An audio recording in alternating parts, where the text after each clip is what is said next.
What's up guys, welcome back to Code Stash. In last video we push the project to GitHub repository.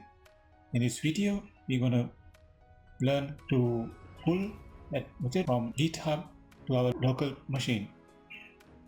Let's go to the video. First go to IDE, then file, new project from version control, then type your project directory, then go to the GitHub code, GitHub repository, then select code and copy URL to the URL, then run it, select this window, then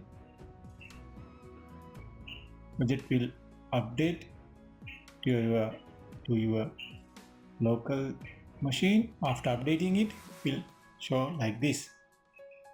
So that's all for this lesson. See you in the next lesson.